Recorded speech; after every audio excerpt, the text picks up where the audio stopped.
Good morning. I said a couple of months ago that I would offer my tax proposal of the first week of the legislative session, so I'm doing so. It provides tax relief in the next biennium of $300 million, which goes up to $539 million in the subsequent biennium. It's targeted toward working families, people who really need the financial help that we can provide.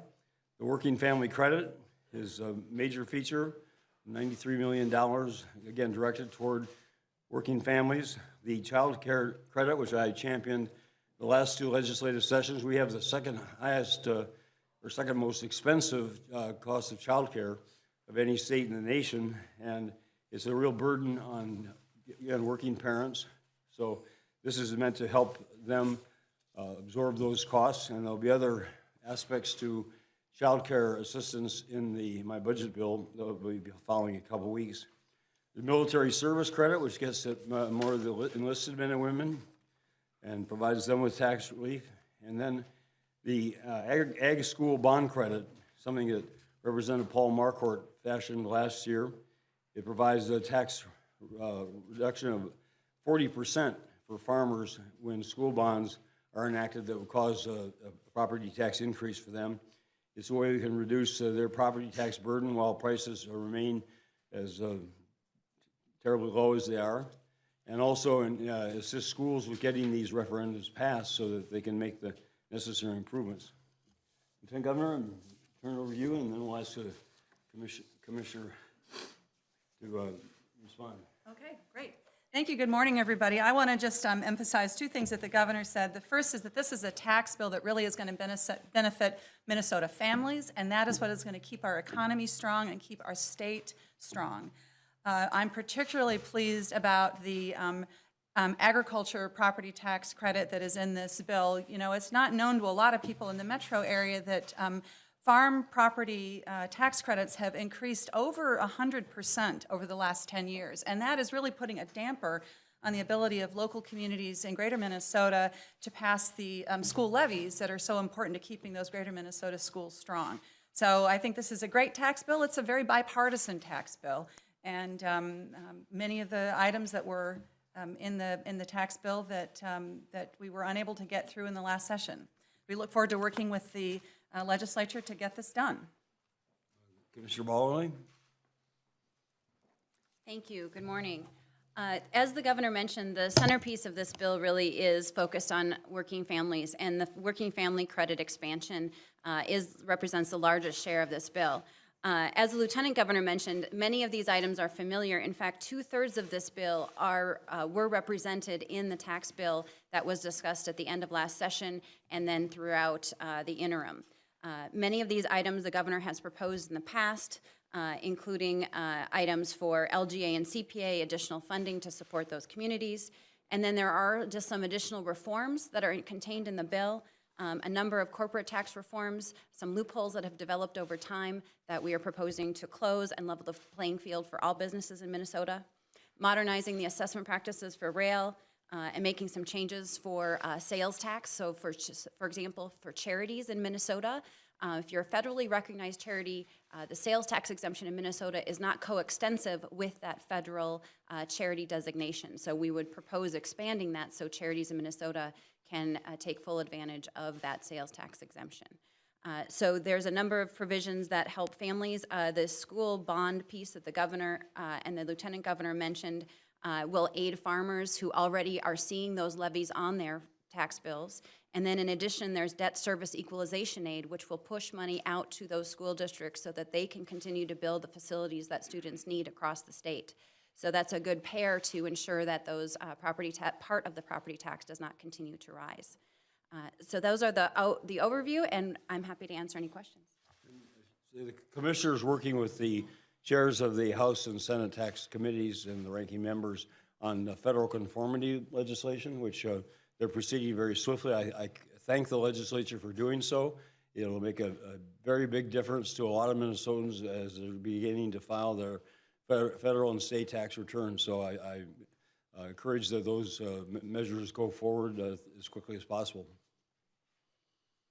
Glad to answer questions on this subject.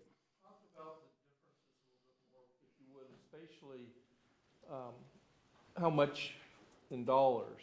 Well, I trimmed the bill that was passed by the legislature last year, areas that I thought were unnecessary. Tobacco tax breaks I thought were unnecessary, and some other areas. I was very conscious of the cost of the measure, because $300 million in the next biennium grows up to $539 million in the subsequent 2021 biennium, because most of the tax changes, even if they take effect immediately, don't affect the first fiscal year. So you're almost doubling the cost of a tax bill in the next biennium. And we worked very hard to bring fiscal integrity back to Minnesota. It's been recognized nationally. We have structural surpluses for this biennium and the next biennium. And I'm not going to allow anyone to sacrifice that fiscal solvency for any measure through this process. So that was a very major consideration. When you talk a bit more about the corporate tax loophole provision, I assume that's going to be a sticking point for the Republicans. Why are you advocating it, sir? Well, because and Commissioner Bowerly can elaborate, but these are basically measures the federal government has taken. And the largest one deals with treatment of foreign income as it's brought back to the United States. I don't think Minnesotans would object to our making large corporations doing business overseas pay their appropriate share of state taxes as long as they're paying federal taxes. I'll let you elaborate. The governor described there are a number of provisions in the corporate tax piece. There are 7, as you see identified on the fact sheet, the largest of which is the foreign source income that the governor just described. Under federal law, this foreign sourced income is treated as taxable income. In Minnesota, we have treated that as a dividend and thus treated as a deduction for tax purposes. And so this would really align our treatment of that foreign sourced income with federal law. There have been changes made over time in the treatment of this foreign sourced income, including here in Minnesota, and so this is another step in that space in the law. A couple of the other provisions deal with economic substance, where we see transactions that are created solely for the purposes of evading tax. Many other states have the ability to take a look at those transactions and undo them where they are solely designed to evade tax. Minnesota does not have that ability under our current statutes. So we would propose that. Closing some loopholes about that deal with how financial institutions are structured. And so using an exotic corporate structure should not change the way that something is taxed if the function in the transaction is really the same. There are 2 additional provisions in there that we consider are in the corporate related space. One that will increase the base year percentage for the research and development credit, so that's actually a gain for businesses. And then also automatically extending a filing deadline for fiduciary returns here at the state level when that's done at the federal level. So there are 9 pieces total, 7 of which would be loophole closers and 2 additional ones which are benefits to corporations. What is the estimate? I mean, will these corporate tax changes generate revenue of any sort, and if so, how much? They will generate revenue, about $80 million a biennium. Governor, could you more broadly speak to what seems to be a little bit of a theme this week? Could we call it your redo week?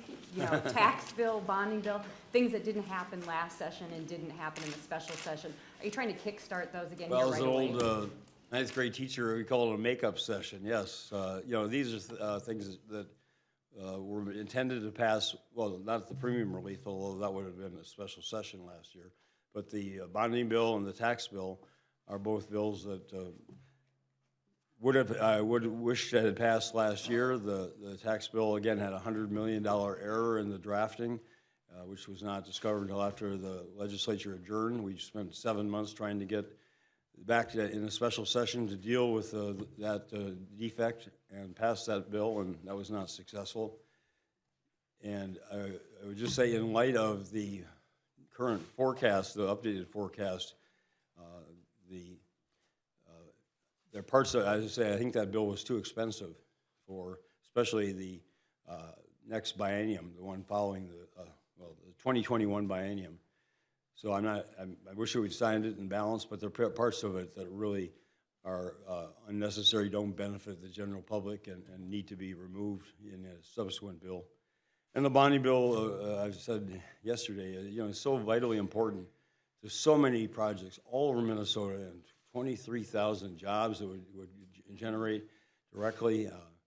I sat last night at the chamber dinner next to a woman who, she and her husband's family, run an excavating business in Mankato and Owatonna, and she said that bill directly puts work for her employees, and directly that means private sector jobs and more tax revenues for the state, in addition to building projects like at Minnesota state campuses that are just vitally needed. So that bill, should be considered.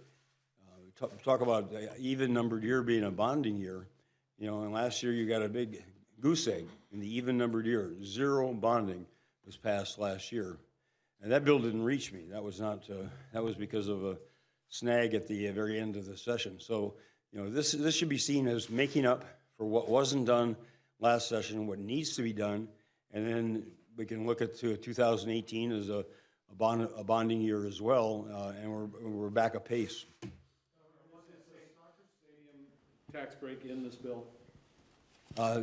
Yes. And, well, I'll follow up for Lieutenant Governor Smith. Would you refresh our memory about the child care tax credit and what you're doing here? So Minnesota has a child care tax credit, and this is so vitally important because the average cost for child care in Minnesota is over $10,000 a year for families with young kids. And so this tax credit basically makes it more affordable. I think it would provide an average benefit of about $125. Is that right, Commissioner, or is it $3? Which, I don't have my glasses. I can't remember what it is. Tell us what the benefit is. So I'll give you an example of a family. So those with 2 children could be eligible for $1,200. It's related to the number of children that you have and how much you are paying for childcare. So it depends on the family's circumstances. Well, because if our economy is going to be stronger if working families are stronger. And if you think about one of the biggest challenges we have in our economy is making sure that our workforce can actually work. And in order for that to happen, people have to have great places for their children to be in preschool and daycare. So this is all part of a big strategy to help make our families be able to work and have them have higher disposable income at the end of the day. Does this child care help the spatial rural issue that is being called a crisis? Well, it helps everybody, but certainly helps those in rural areas. And, as I said, we'll have other measures in my budget bill that both provide financial assistance to help families afford child care, as well as provisions to encourage the development of new child care facilities in greater Minnesota. So this is one piece of a larger package, but this is taking the existing child care tax credit and expanding the income eligibility and also the amount of it to make it, as the Lieutenant Governor said, more appropriate to what the costs really are for people. There are people who can't afford to, parents who can't afford to have to quit working their job because they can't afford the costs of the health care. And that's particularly true in greater Minnesota, where the income levels are lower. Governor, are you setting a firm cap with this proposal? No tax bill more costly than... No, I'm not doing that. Again, I want the legislature to be cognizant but now they are the budget forecast. My budget's going to operate within those constraints, and I will expect, and I have every reason to believe that their budgets will have to do the same. So, the tax piece of that needs to be seen in the context of, first of all, the forecast, and there'll be a further forecast at the end of February, so that'll be the definitive word. And it also should take into account the other areas where I'm proposing additional investments, and I know legislators have expressed their desire to do so. So, at the beginning of the session, there are a lot of really good ideas, and a lot of them cost money, and that needs to be taken into account before final decisions are made, because if you pick one, you're having to say no to another. So I just think there needs to be caution and prudence, and you know, nothing other than the bonding bill and the premium relief have to be, and federal conformity have to be done now. Everything else is about the future, next biennium, even the next calendar year, and should get the kind of careful consideration, public hearings, debate, pro and con, that are, and seen in the context of the overall fiscal situation before the final decisions and commitments are made. Why release this bill now if you don't deem it that kind of essential, we must do this immediately? Because I said I would. Bill does not include a feature of the 2016 bill with regard to college student loan payers. There was a fairly substantial credit in that bill that you omitted. Can you explain to us why you did that? I didn't know where we took that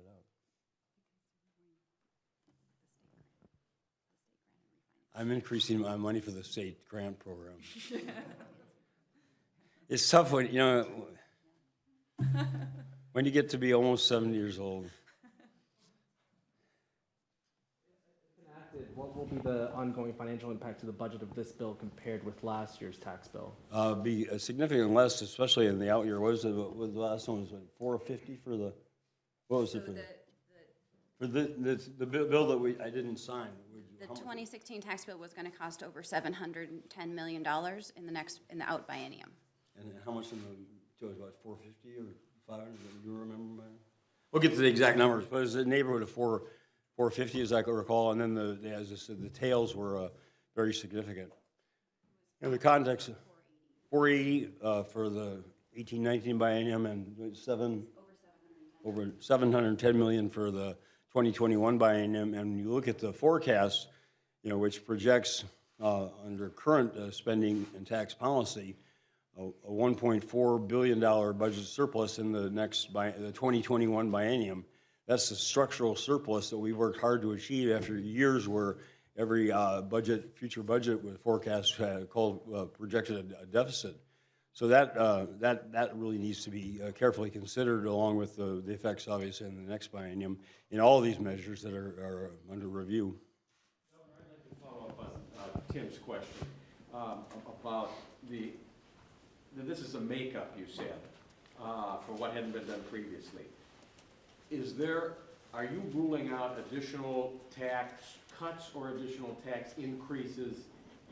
Might you propose those in your budget later on? And I'm talking about transportation, if that's exclusive of transportation. I'm not intending to put forward a future tax bill. I'm not, maybe after you see the supplemental forecast, Commissioner Francis has promised me that the next forecast will be even more optimistic than this one. And I'm going to hold on to that promise. You know, we'll see. I'm not going to rule anything out, but this is the major tax cut bill that I'm proposing for this session. Make it easy for some of us who aren't quite 70, but almost. How much is in here for tax cuts, and how much for tax spending, like LGA? Can you divide that? Maybe Well, that's one of the problems with describing a tax bill, because you're right. I mean, you know, some of the property tax relief is spending. The LGA and the CPA increases are spending, but they're carried in the tax bill. So we have what, additional 40 million for LGA and CPA? There's 30 million for LGA and CPA. There's an additional 10 million for buffer aid, 20 million for the debt service, and then an additional 10 million for Indian Child Welfare Act placements for counties. So that's about, I didn't keep track, 70 million for local aids and support for particular initiatives and for essential services for counties and cities. All of which, the idea is that it's not a direct one-to-one relationship, but all of which have as part of their intent to keep property taxes down. The rest of the 300 million or whatever would be tax cuts. That's correct. Just, okay, thank you. Oh, I do have another, just clarification. On the ag property tax credit, that does, under this bill, does not include existing levies. It's just new ones. New levies, right. Anything else on this topic? Go ahead. It's the same provision that was in the tax bill from last year. It includes the levies that were already passed. People paying it now will get a 40% reduction. Yes, they will what start, they're paying now. if this were to pass, they would start seeing that on the property statements that they would see in the fall. Anything else on this? Other subject? Governor, what are you most resistant to in terms of some of the tax cut ideas floating around, Social Security income, et cetera? Would that be particularly harmful to the state finances? Well, I want to, look at everything in context. One is the overall cost. That's a major factor, and especially to say in the subsequent bienniums. Social Security taxes are now not taxed. Social Security income is not taxed at all for people in the lower levels of income. I've said before, I think that those categories could and should be increased to reflect cost of living and the like. And then how much is it? 70? What's percent for the next range? 50, 70%? So there's 3 tiers to it. I'd have to go back and look and see. But the important thing is that the benefits that they're proposing by eliminating taxes on Social Security go primarily to the upper income Social Security recipients. So there are better ways to approach if you want to provide financial assistance to, again, lower and lower income seniors. You could target that kind of assistance far more cost effectively than what's been proposed as a complete elimination. Governor, have you had a chance to see the GOP health insurance proposal that they made just in the past hour? My staff gave me a readout of their press conference on in the car on the way over here, so I don't know all the details, but I thought we had an agreement on Tuesday afternoon, and it wasn't a binding agreement. I'm not saying anybody did anything improper, but I thought we had an agreement that it was going to be a simple bill, straightforward, premium relief, because that's what we need to do now, especially before January 31st, before people need to make their decisions about what kind of insurance policies they can afford for this year. That's the matter that affects this year. And then also, the continuity of care, which I've said all along. If the Republicans in the House have been championing that, they can work that out with the health plans, more power to them. So those 2 features. Everything else is not going to affect this year's premiums for Minnesotans. They're going to have an effect on future years. So to rush into those now before, again, they've been given fair consideration, public hearings, before other ideas and proposals can come forward and be considered in contrast to them, I don't understand the rush to enact these before they've been given careful thought. And, for example, the reinsurance, and I did tell Senator Gazelka, who kindly called me on Tuesday night and said that he wanted to consider putting the reinsurance back in the Senate package. And I called yesterday morning, left him a voicemail that I will not sign a bill that has reinsurance because of the cost. It's $500 million is the cost we estimated for reinsurance for this year's increases over the biennium. I mean, we got a $1.4 billion surplus. This bill is going to be $300 million, which they now want to take out of the general fund, and then another $500 million in the next biennium for this same purpose. That's already over half of the projected surplus. So again, I'm not saying I'm against it in final analysis, but it needs to be compared to the other items that people have talked about, that they have talked about as well. Speaker Dowd, I was very pleased to say, talked tonight about modernizing our computer systems in the state agencies, which we've been working at diligently for the last 5 years, but it's expensive, and so that's a real commitment.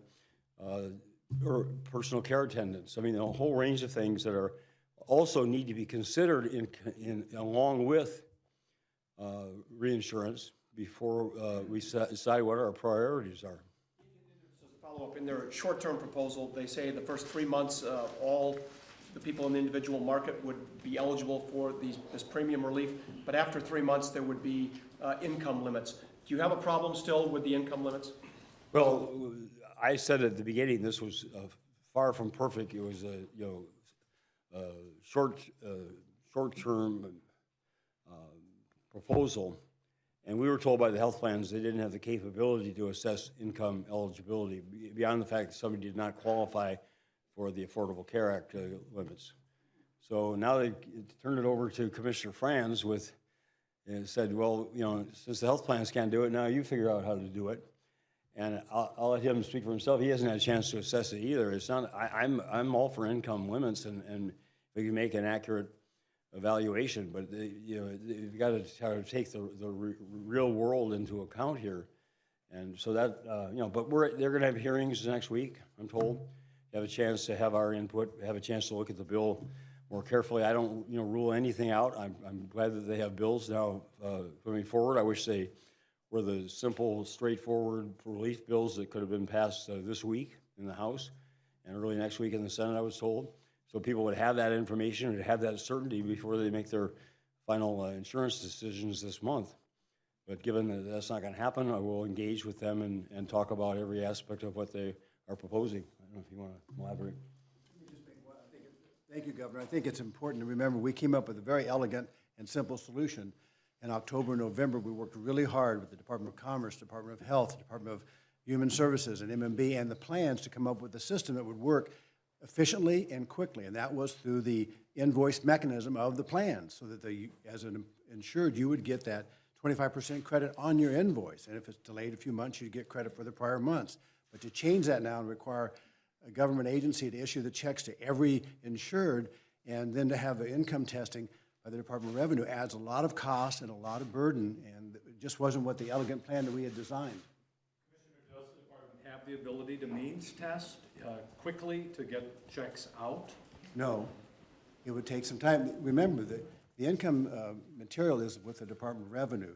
The plans don't have that information, MMB doesn't have that information, so we'd have to devise a way, during the middle of tax filing season, by the way, we would have to devise a way to incorporate these 120,000 people to test their income limits with the Department of Revenue. We don't have that mechanism set up. We would have to set it up, and we haven't done that. Obviously, you've just seen this proposal, but That aspect, opening up the market for for-profit insurers? Well, again, you're asking me to comment, to take firm positions on matters that are just, you know, we haven't given the proper vetting. I would say more competition, given one of our problems is only one health plan in many areas, and that's not satisfactory. I don't want to take a position on for-profit because we need to talk to our current health plans, find out what their effects would be on them. And look, the main concern I would have is if they're going to come in and offer insurance, they have to meet our standards that we apply to the in-state insurers, so that it's both a fair competition and also that we're protecting Minnesotans from policies that look cheap and advantageous, but then they find out too late when you read the fine print on page 47 that something they believed was covered for them or their families are not covered. So, you know, it's something to consider, but it's something to proceed with caution. Commissioner Franz, obviously you've just seen this proposal too. You know, given the fact that we're looking at March or even April to go live with the program that the governor has set up, can you just give us a ballpark estimate of how long it would take with the Department of Revenue to set up this means testing and get checks out to consumers? I really don't know, to be honest with you. I mean, it would take months. It's not going to be a simple thing to do. And, you know, obviously we'd work on it as quickly as we could, but it would take, you know, in terms of months, not weeks. And the big difficulty is accessing the Department of Revenue in part during the tax filing season when they're stretched to capacity already. So we were working on a system where the health plans really incorporated this in a way that made it simple. So we would have to re-engineer this. We spent, you know, I put out this proposal in latter October. We spent a couple of weeks preceding that time and then subsequent with the health plans to work this out so it would work as efficiently as possible and as straightforward a way as possible for the benefit of Minnesotans who are having to make these decisions and need this relief. I don't understand why they're not given the first priority in terms of legislative action, when everything else that there's talking about, except the continuity of care, which we get different messages from the plans about their willingness or their ability to incorporate that. given they've already set the rates for this year. But if the legislators can compel the health plans to provide continuity of care, more power to them. But beyond that, there's nothing else in either of the bills that I've seen so far that has any impact on health care premiums for this year for Minnesotans. Definitely for the next year and the year following. And I'm wide open. I told them I'm willing to consider anything and everything. I'm not standing pat on the status quo. I have no investment in protecting the status quo. It's had very serious negative effects on Minnesotans. I've acknowledged that all along. But let's consider them carefully. There are a whole gamut of suggestions and proposals, and who knows what Washington's going to do. We can't wait on that, but we'll get better clarification, I think, in the next couple of weeks if they're going to proceed to do something immediately, or they're going to phase it in, or wait for up to 3 years before it takes effect. And I think those are really important. That's really important information for us to have before we make these final decisions and put them in statute and commit as much as $500 million in the next biennium to something that is one possible approach to it. Governor, I'm wondering about prison overcrowding. Your Department of Corrections projects it's going to get a lot worse in the next 10 years. I'm wondering if your administration has a plan to address that, and if Republicans passed a bill to purchase the Appleton facility, the private prison out there, would you sign it? Well, I'm not going to say whether I'd sign it or not. I don't know the bill. I don't know the cost. It's last price tag that was put on was $100 million, and that's needs extensive renovation before it's suitable. And then you look at the operating costs. You have to build a whole staff out there and the like. So they have to give it the kind of fiscal accounting that's necessary before I consider it. Before they should consider it themselves. Commissioner Roy, with some of the sentencing guidelines reforms and some of the added beds in Lino Lakes and some of the other provisions that are in the bonding bill also be in my supplemental budget, believes that we can manage the current population for the next biennium. If Appleton or anything like that is going to be brought under consideration, I think it should be done with some kind of study or evaluation this year or next year, and then look to the future. But again, not rush into some decision that we haven't costed out. Even with drug reform from last year, there's going to be more than 1,000 beds, overcrowded that can't fit in the capacity of the current prison facilities. I think your bonding bill has 60 in Lino Lakes, so we're still talking about quite a few over. Well, I'll refer you to Commissioner Roy, because I've gone through this with him and I don't remember his particulars, but there are other changes in other prisons, as well as the effects of the sentencing guideline changes that were made, as well as other measures that he's taking in terms of staffing, security, which he says is sufficient for now. But you're right. I mean, the prison population is growing, and there are real limits to what we can accommodate with our physical capacity. But it's a very expensive proposition to buy and refurbish and then staff up a new prison, Appleton or anywhere else, and that needs to be taken into account.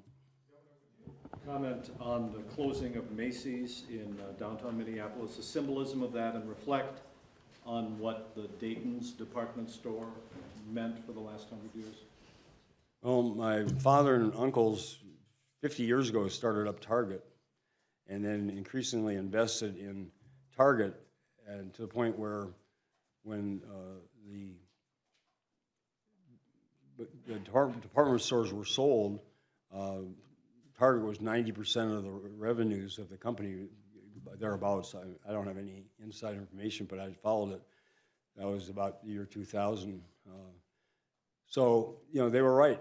They foresaw that large downtown department stores were not the future of retailing, and that's been proven to be correct. And Hudson, the enormous store in downtown Detroit, that went under, 20 years ago or so. So one by one, many of these major downtown department stores have just not been successful, and Macy's found that out with regards to the Minneapolis one. I have my own emotional attachment to that building, as and members of my family still do, but we're removed from that.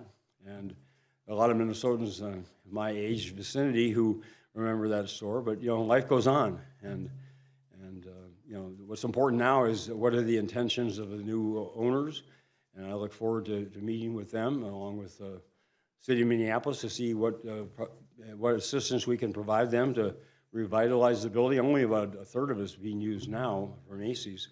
So there's a chance to really turn it into something that'll have a brighter future, make it like the state capitol, something that is being put in place that'll serve Minnesotans well for the next 20 years or beyond. Slightly surprised that you're not a little more nostalgic about this. I think Minnesotans are feeling a lot of sadness about this closing. Well, nothing lasts forever. And I've got, anyway, it is what it is. I think what's important is what's next. The possibility of a Dayton's presence in the new building vis-a-vis Asco Finlayson. I defer to another Dayton who's the business genius behind that. I don't think he'd appreciate my committing his inheritance to anything other than my campaign debt. Governor, can you? Just kidding, just kidding. Governor, can you clarify, will you not sign any bill that has a reinsurance program, or just in the short term? Not now. Okay, thank you.